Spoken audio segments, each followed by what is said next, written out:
spectacular, isn't it? The image seen in textbooks around the world, peace in union. The architects of this defining moment to end the Civil War, Abraham Lincoln, 16th President of the United States, and Ulysses S. Grant, Commander-in-Chief of the Union Army. What brought these two men to this moment in time? What events shaped their character? 77 years ago, our fathers brought forth on this continent a new nation, conceived in liberty and dedicated to the proposition that all men are created equal.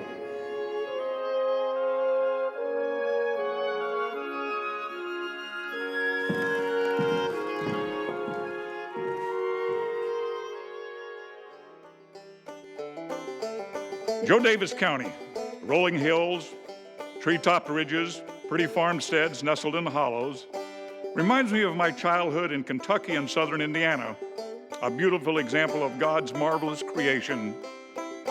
My family moved to Illinois in 1830 when I was 21 years old. When they moved again a short time later, I decided to strike out on my own and settled at New Salem, clerking at a village store. The Apple River Fort, I remember it well. My first venture into northwestern Illinois was during the Black Hawk War of 1832. Back in New Salem, I joined the militia with several of my friends.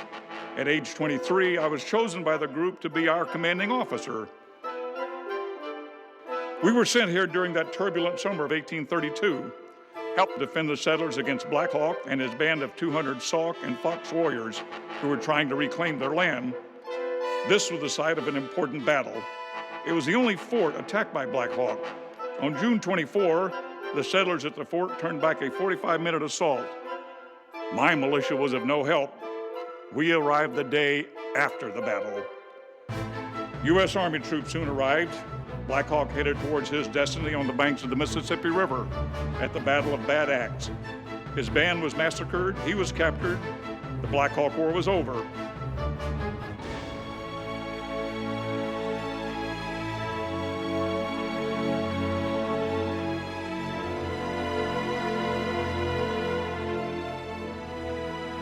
The second time I came to Joe Daviess County, the circumstances were far different. In Galena, no more frightened stockade dwellers. Instead, the town was alive with commerce, lead mining, steamboating, farming, a veritable beehive of activity. It was the site of the nation's first mineral rush. Folks from all over the world were pouring in to seek their fortune. From a trading post to the largest Mississippi River port north of St. Louis in just 30 years. Amazing. Since Galena was one of the most important cities in the Midwest, I came here while campaigning for John C. FREMONT as the first Republican candidate for office of the presidency. In July of 1856, I stood on the balcony of the DeSoto House, a fine new hotel, and gave a speech to the citizens of Galena. All this talk about the disillusionment of the Union is humbug, nothing but folly. We won't dissolve the Union, and you shan't.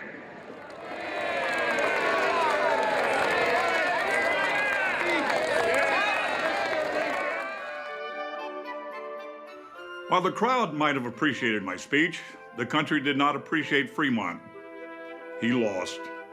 However, 4 years later, another Republican candidate ran for the office of the presidency and was elected.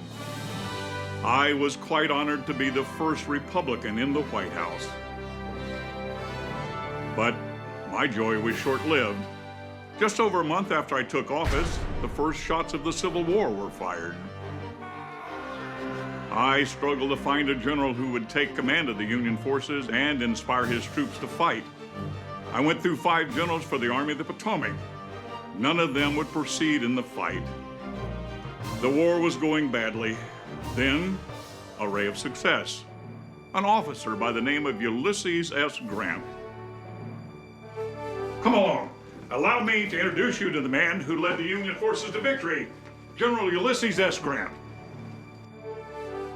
4 years after Mr. Lincoln spoke from the DeSoto House balcony, I arrived at this bustling town to work with my brothers in the Grant leather store. I settled my dear family, wife Julia and our children, 3 boys and a girl, into a fine brick home up on High Street. I had graduated from West Point, a very average student, mind you, and served my country in the Mexican-American War. But the military was not my life's ambition. I remember well the day President Lincoln's call for 75,000 volunteers reached Galena. Posters were pasted up calling for a meeting of the citizens at the courthouse in the evening. Business ceased entirely. All was excitement. Just 2 nights later, at the urging of Illinois Congressman E.B. Washburn, I was elected to preside over the meeting, raising Galena's first volunteer company, the Joe Davis Guards. The ladies of Galena were quite as patriotic as the men. They could not enlist, but they conceived the idea of sending their first company to the field uniformed. They came to me to get a description of the United States uniform for the infantry, subscribed and bought the material, procured tailors to cut out the garments, and the ladies made them up. In a few days, the company was in uniform and ready to report at the state capitol for assignment. I took charge of the men who answered the call for volunteers, dividing them into squads and superintending their drill. Illinois was authorized to raise 10 additional regiments. I helped muster them into service. Eventually, I sought reinstatement into regular Army at the rank of colonel. My first appointment was colonel of the 21st Illinois Regiment Volunteers.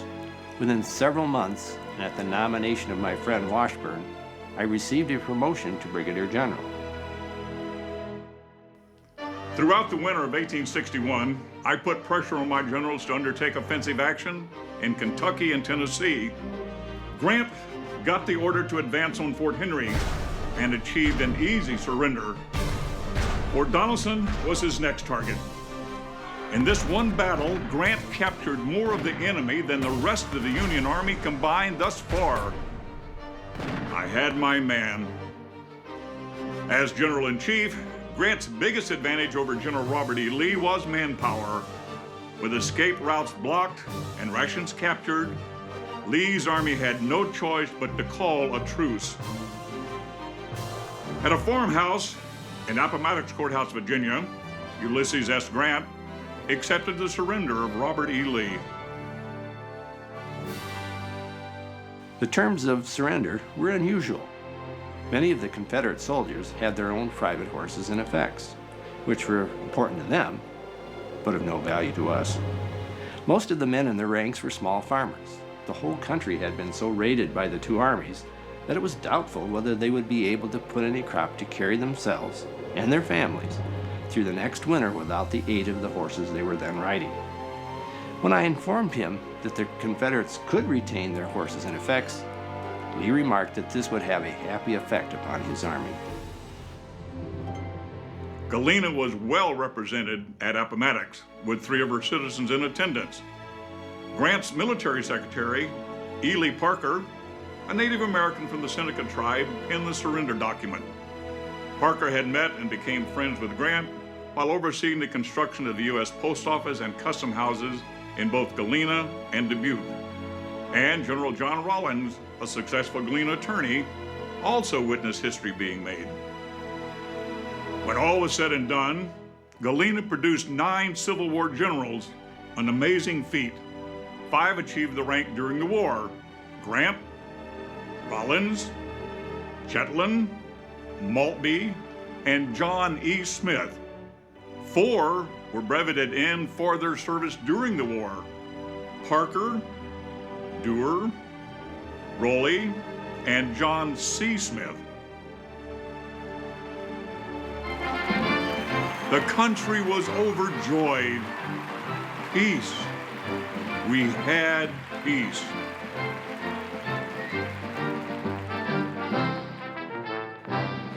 To celebrate, Mary and I invited the Grants to attend the theater with us. They declined, citing their desire to visit their children in New York, a perfectly valid reason, since the war had interrupted normal family life. The comedy, Our American Cousin, was being performed, and it was very amusing. Just what Mary and I needed after such a long ordeal.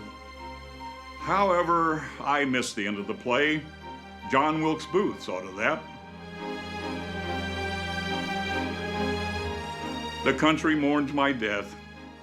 If the Grants had been at the theater that night, oh, let's not dwell on what might have been.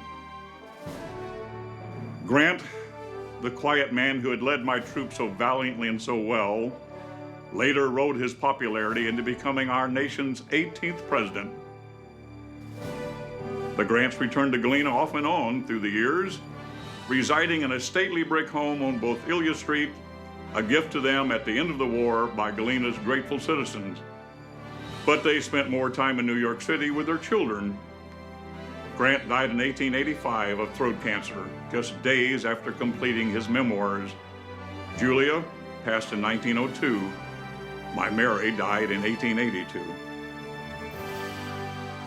And that we here highly resolve that these dead shall not have died in vain, that this nation, under God, shall have a new birth of freedom, and that government of the people, by the people, for the people, shall not perish from the earth.